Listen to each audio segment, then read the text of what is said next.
nin hubaysan ayaa isku dayay inuu xoog ku galo hoolka xafladda kadib markii uu rasaas ka riday meel u dhow bar control kadibna waxaa si halaaleel ah loola cararay madaxdii ugu sareysay ee Mareykanka. waa dhacdada habeenkii Sabtida gilgishay cashadii ka socotay hotelka Washington Hilton, balse arrinkan dad badan ayaa ku tilmaamaya ruwaayad si fiican loo jilay. I don't care how many people you have, how good they are, they can make trouble. laakiin in madaxweyne la weeraro waliba si bareer ah loo qaarijiyo waa qayb ka mid ah taariikhda dalkan, oo dhowr madaxweyne ayaa la dilay ayagoo waliba xafiiska jooga. haddaba sidee loo dilay, yaa ka dambeeyay dilkooda, mise jiraan dalal shisheeye oo qayb ka ah dilalka loo geystay madaxweynayaasha Mareykanka? amniga gudaha ee Mareykanka waa mid liita marka la barbar dhigo dalalka horumaray, waxaana Mareykanka ka nabdoon dalal badan oo soo koraya. xitaa Soomaaliya oo warbaahinta caalamka ku tiriso dalalka amni daradu ka jirto ayaa Mareykanka kaga wanaagsan meelaha qaar, sida inaysan Soomaaliya caadi ka ahayn in qof uu iska weeraro goobaha waxbarashada, carruurta iyo ardayda ku suganna la laayo, taas oo ay bulshada Mareykanka si joogto ah ula tacaalaan. qofka ku nool magaalooyinka waaweyn ee Mareykanka waxaa laga yaabaa inuu dareemo khatar amni oo ka badan qof jooga magaalo dhacda waddan soo koraya. hubka oo shacabka gacanta ugu jira iyo khilaafka siyaasadeed ee cirka ku shareeran awgeed, dalalka qaar waa kuwa la tacaala amni darro la og yahay halka laga soo abaabulo. laakiin Mareykanka waxaa caado ka ah in qof dhimir ahaan aan fadhiyin uu dadka laayo, waliba si random ah oo aan laga digi karin. sida ku xusan warbixinta Global Peace Index ee sanadkii tagay, dalka Mareykanka wuxuu ku jiraa kaalinta 132 marka la eego dalalka ugu nabdoon caalamka. shacabka Mareykanka waa kuwa hubka ugu badan haysta marka la eego hubka fudud ee guryaha u yaala. ilaa 500 milyan oo qori ayaana gacanta shacabka ku jira, oo waa tiro ka badan tirada dadweynaha dalka Mareykanka. celcelis ahaan qofkiibana wuxuu haystaa ku dhawaad 2 qori.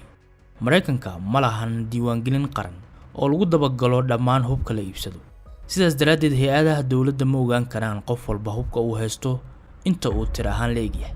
suuqa hubka ee gaarka ah ee ka dhaca gobollo badan uma baahna in la maro hubin ama diiwaangelin rasmi ah, taasoo sababta in hub badan uu ku wareego gacmo aan la diiwaangelin. qiyaastu waxay sheegaysaa intii u dhaxaysay 2021 ilaa 2024 in ilaa 30 milyan oo qof ay iibsadeen hub, 12 milyan oo ka mid ahna ay markii ugu horeysay hub iibsadeen. dastuurka Mareykanka ayaa muwaadiniinta u damaanad qaadaya inay xaq u leeyihiin inay hub haystaan. xitaa muwaadiniintu waxay hubka ku qaadan karaan fagaarayaasha la isugu yimaado. sida xogaha qaar sheegayaan, hubka shacabku haystaan wuxuu sanadkii sababaa 40,000 oo dhimasho ah, halka ilaa 80,000 oo qofna ay ku dhaawacmaan. dadka halista ugu jira waxaa ka mid ah madaxda ugu sareysa dalka, oo taariikhda waxaa ku daabacan madaxweynayaal Mareykan ah oo dad shacab ah toogteen, halka kuwa kalena dhaawacyo culus ay kala kulmeen. Abraham Lincoln wuxuu ahaa madaxweynihii 16aad ee dalka Mareykanka, wuxuuna noqday madaxweynihii ugu horeeyay ee Mareykan ah ee asigoo xafiiska jooga la qaarijiyay. ka hor inta uusan noqon madaxweyne, wuxuu ahaa lawyer caan ah oo ku noolaa gobolka Illinois. markii dambena wuxuu qoray taariikh asigoona noqday madaxweynihii ugu horeeyay ee Mareykanka ee laga soo doorto xisbiga Jamhuuriga. wuxuu hogaamiyay Mareykanka intii uu socday dagaalkii sokeeye ee 1861 ilaa 1865, isagoona ka hortagay inay gobolada koonfureed ka go'aan dalka intiisa kale. intii uu socday dagaalkana, gaar ahaan sanadkii 1863, wuxuu soo saaray bayaan uu ku cilaamiyay in dadka adoonsiga ku jira ee gobolada falaagada ah ay yihiin kuwa xor ah. waxaa lagu ammaanaa inuu sugay midnimada dalka isla markaana uu meesha ka saaray is-adoonsiga. haddaba shakhsi si weyn u taageersanaa gobolada koonfurta ee doonayay inay madowga sii adoonsadaan ayaa 14 Abriil 1865 go'aansaday inuu dilo Abraham Lincoln. wuxuu ahaa 26 jir, waliba jilaa ah, magaciisuna yahay John Wilkes Booth. wuxuuna si weyn uga soo horjeeday in meesha laga saaro is-adoonsiga, gobolada koonfureedna la gaarsiiyo heer ay isdhiibaan.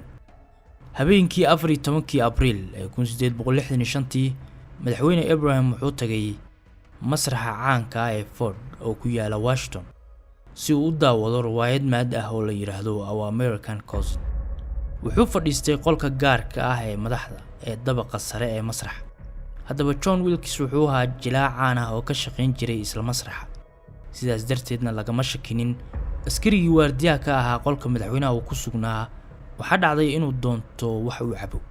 haddaba asigoo taas ka faa'iideysanaya John Wilkes wuxuu galay qolka kahor intuusan weerar ka qaadinna wuxuu sugay daqiiqad ay dadku riwaayadda daawanaya qoslayaan si uu dhawaqa xabadda ugu dhex qariyo. wuxuu madaxweynaha kaga yimid dhabarka isagoo madaxa kaga dhuftay hal xabad oo uu ka riday bastoolad yar oo hal xabad qaad ah. kadibna wuxuu madaxweynaha ka dhacay kursigii uu ku fadhiyay waliba asigoo aan wax dhawaaq ah samayn. madaxweynaha saaxiibkiisa oo lagu magacaabayay Henry Rathbone oo qolka kula sugnaa ayaa isku dayay inuu dilaaga qabto, balse dhaawac ayaa soo gaaray maadaama dilaaga uu watay mindi weyn.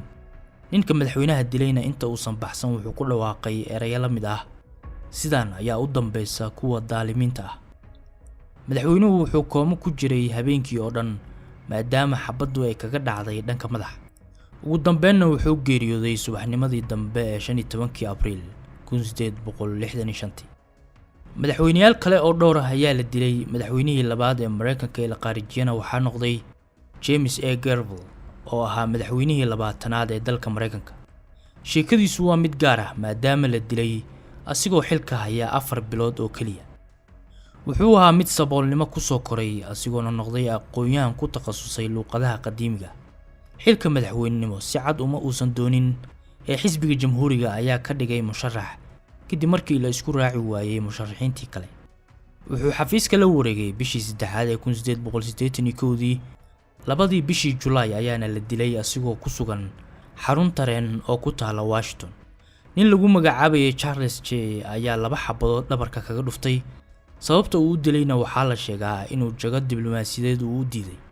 wuxuu aaminsanaa inuu si weyn madaxweynaha ugu ololeeyay xilligii doorashada, isla markaana uusan ka istaahilin inuu u diido xilka uu ka dalbaday. sheekada cajiibka ah waxay tahay in madaxweynuhu uusan durba u dhiman xabadaha lagu dhuftay, balse uu markii dambe u geeriyooday hab qaldan oo qalin loogu sameeyay.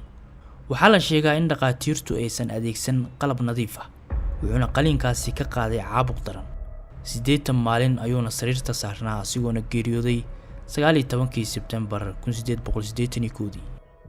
geeridiisa kadib waxaa dib u habeen lagu sameeyay nidaamka shaqo bixinta, iyadoona la bedelay in qof xil ama shaqo lagu siiyo kaliya inuu taageero muujiyay.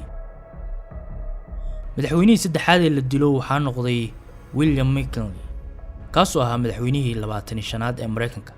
dagaalkii sokeeye ee Mareykanka intii uu socday wuxuu ahaa askari qayb ka ahaa ciidankii midnimada u dagaalamayay. ka hor inta uusan madaxweyne noqonna wuxuu noqday gudoomiyaha gobolka Ohio, sidoo kalena wuxuu ahaa xubin ka tirsan Congress-ka. waxaa loo yaqaanay boqorka canshuurta maadaama uu aad u taageeri jiray in canshuur sare la saaro badeecadaha dibadda ka yimaada.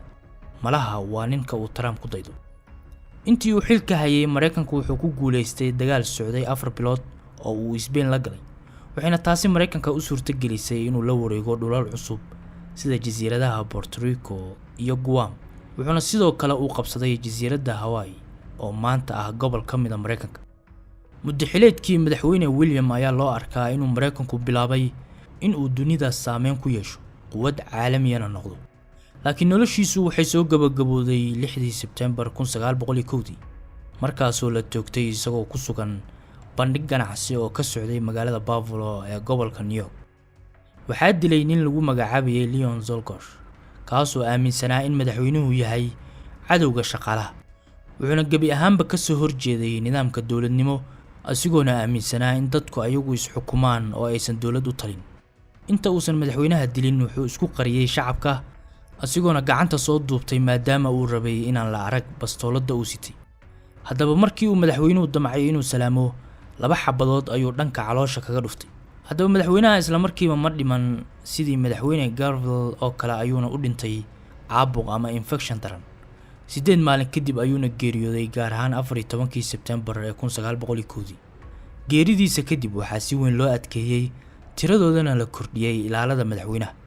Secret Serviceska ayaana markii ugu horeysay loo xil saaray inay si rasmi ah u ilaaliyaan madaxweynaha xafiiska jooga. John F. Kennedy, madaxweynihii ugu daada yaraa ee la doorto xafiiskana la wareegay isagoo jira 43 sano. waa madaxweynihii 35aad ee Mareykanka, waxaa loo geystay dil ilaa maanta laga sheekeeyo oo doodo badan abuura. wuxuu ka dhashay qoys Irish ah oo lagu tiriyo kuwa ugu saameynta badan siyaasadda Mareykanka. intii uu socday dagaalkii labaad ee dunida wuxuu ka tirsanaa ciidanka badda, waxaana mar dhacday in markab uu la socday ay Japan burburisay. waxaa lagu xasuustaa xasaradii gantaalaha Kuuba ee 1962 markaas oo ay dunidu ku dhawaatay dagaal nuclear ah maadaama uu Sovietku geeyay Kuuba gantaalo nuclear. xiisadan waxay ku soo dhamaatay in Sovietku gantaalihiisa ka saaro Kuuba, Mareykankuna uu balan qaado inuusan Kuuba weerarin. waxyaabaha kale ee lagu xasuusta Kennedy waxaa ka mid ah inuu si weyn u xoojiyay una dooday xuquuqda dadka madow. waxaa la dilay 22 bishii November ee 1963 isagoo ku jira gaari kor ka furan oo dhex marayay magaalada Dallas ee gobolka Texas. dowladda Mareykanka waxay sheegtay inuu dilka fuliyay Lee Harvey oo ahaa nin hore uga tirsanaa ciidanka badda balse taageersanaa nidaamka shuuciga sida ay dowladdu sheegtay. madaxweynaha waxaa laga soo toogtay dhismo buugaagta lagu keediyo weliba dabaqa lixaad. 2 xabadood ayaana ku dhacday. ninkii lagu eedeeyay inuu dilay Kennedy lama horgeynin maxkamad maadaama sida la sheegay la dilay iyadoo lagu wareejinayo xabsiga magaalada Dallas. doodo badan ayaa jira oo ku saabsan dilka madaxweynahan. dadka qaar ayaa ku dooda in hal qof oo kaliya uusan dilka geysan ee uu jiray qof kale. sidoo kale dad badan ayaa ilaa maanta aaminsan in CIA-du ay ka dambeysay dilka sababo la xiriira khilaaf dhex maray Kennedy iyo hay'adda. waxaana la sheegaa inuu madaxweynuhu isku dayay inuu yareeyo awoodda hay'adda. sidoo kale waxaa jirta dood maalmahan internetka si weyn ugu xoogeysanaysa oo sheegaysa in Kennedy uu yahay madaxweynaha rasmiga ah ee u dambeeyay ee uu Mareykanku yeeshay maadaama uu yahay madaxweynihii u dambeeyay ee aan Israa'iil u madax raacin. aragti waxaa jirta sheegaysa in dilka loo geystay madaxweynaha ay Mossad ka dambeysay maadaama uu si weyn uga soo horjeeday in Israa'iil ay yeelato awood nuclear. waxaana shakiga sii xoojinaya falka uu sameeyay Jack Ruby oo Yahuudi ahaa kaasoo dilay ninka la sheegay inuu madaxweynaha qaarijiyay. in ay Israa'iil dishay madaxweynaha waxaa si weyn u soo shacsaaray qoraaga buugga Final Judgment ee lagu magacaabo Michael Collins. wuxuuna si weyn ugu dooday inay Mossad ka dambeysay dilka madaxweynaha. And so, my fellow Americans, ask not what your country can do for you, ask what you can do for your country. marka laga yimaado Trump oo dhowr jeer sheegay inuu isku day dil ka badbaaday, haddana waxaa jiraan madaxweynayaal kale oo ku dhawaaday in la qaarijiyo. tusaale Ronald Reagan oo ah madaxweynihii 40aad ee Mareykanka waa madaxweynihii ugu horeeyay ee isagoo xafiiska jooga xabad lagu dhuftay haddana badbaaday. nin la yiraahdo John Hinckley ayaa 6 xabadood ku riday. mid ka mid ah xabadahaas ayaana ku dhacday gaariga madaxweynaha iyadoona u sii gudubtay madaxweynaha. sanbabadiisa ayay dhaawacday wuxuuna ku sigtay inay xabadu gaarto wadnihiisa. ninka madaxweynaha rasaasta ku furay ma lahayn ujeed siyaasadeed ama si gaar ah uma uusan nacbeen madaxweynaha, balse wuxuu rabay inuu soo jiito atirishada Jodie Foster oo uu aad ula dhacsanaa. wuxuu rumaysnaa haddii uu dilo madaxweynaha Mareykanka inuu noqon karo qof caan ah oo dunida oo dhan laga yaqaan, taasna ay keeni karto in atirishada uu jecel yahay ay dareento jiritaankiisa. And I was right there and I fired shots at him